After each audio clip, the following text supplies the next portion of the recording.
Saber fans, this is Adam. Welcome back to another saber that I just finished building today. And I built this for Blue Force Sabers, which is my new page. You can find it on Facebook and Instagram. I've been posting a lot of my builds up there.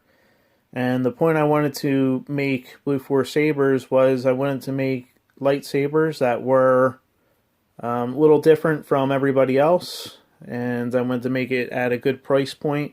I think everybody deserves to enjoy a good, nice quality saber that they can duel with. They don't have to worry about breaking the budget. Has a nice, sleek feel to it, and pretty much this is what I came up with. So basically, the main body of the hilt is made from stainless steel pipe. Very solid, very durable, which is important to me. I like the 12mm switches, so that's what I went with. And this is a blue illuminated 12mm switch. This is one of the standards on this saber, and this is a rubberized. You can kind of see it here, nice tactile feel. It's got a couple of designs to it that run down the length of the hilt. This is just one of them. I have some leather wraps and stuff like vinyl wrap so you can change the design of these with some other ones. But this is the one I threw on this. Down at the bottom is the pommel, which is also stainless steel with a small hole drilled into the bottom for the sounds. And yes, inside is a basic soundboard. And I went with a smaller hole in the base there on the pommel, so it wasn't too big. I wanted to still protect the internals as much as possible, but I wanted to make it big enough to let a good amount of sound out. So the weight of the hilt is it has a great weight to it, and being stainless steel and a stainless steel pommel, and then you'll see up here I have a copper innards for the blade to slide into, which also holds the LED. So the shroud I made out of PVC, and I have a couple designs that I did. This is one of them, and PVC is easier to work with, and also wanted to keep the weight down a bit, so that's why I decided to go with the PVC. Easy to switch these out, and like I said, I have a couple of different designs and colors.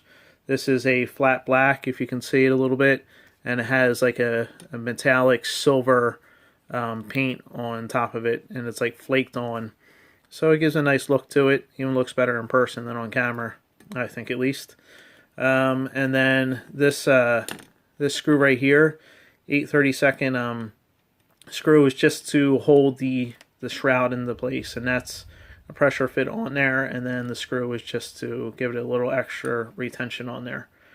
As you can see here is another 8/32 screw, and that holds the blade when you slide that in, and also it screws through the stainless steel tube, through the copper tubing, and then we'll have the retention for the blade. So that's nice and keeps this nice and sturdy in there as well. Inside, underneath the shroud, is another 8/32 screw that is screwed through the two pipes and then goes into the aluminum housing and pushes that into, all together to keep the LED in place. Inside all the hilts, I'm going to be doing just the aluminum housing for the LEDs. I think it's important for heat dispersion, and keeps everything running a little bit smoother. So that's going to be a standard in any hilt that I build. So no worries there. And so moving down is the 12mm switch, which is also going to be a standard as well. I don't like the bigger switches. I like the 12mm. This one's illuminated, but I also have regular non-illuminated ones if you want to cut down the price just a little bit. This one runs about $120, $110, something like that. And I haven't really figured out exactly what the price is going to be. I think about $120 is pretty reasonable for this. And so in every single hilt too is going to be an 18650 battery, which is pretty much a standard.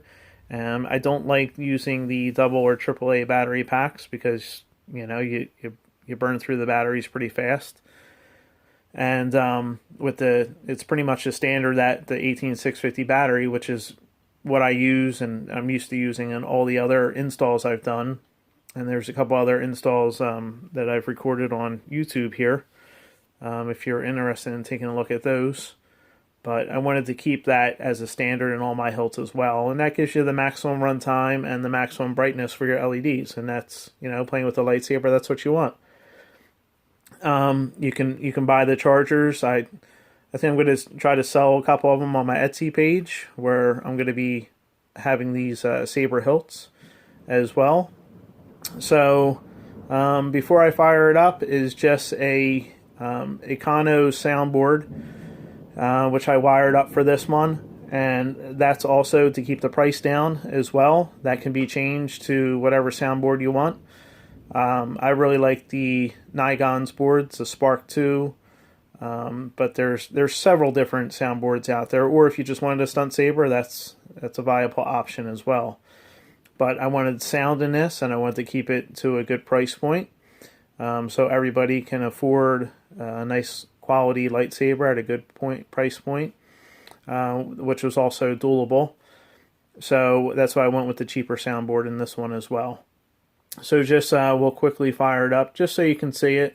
It's a blue LED, blue switch. So as a basic startup, basic hum, a couple clashes and swings. It's too hard to do without the blade in here, but the tap of the blade will give you a nice clash sound.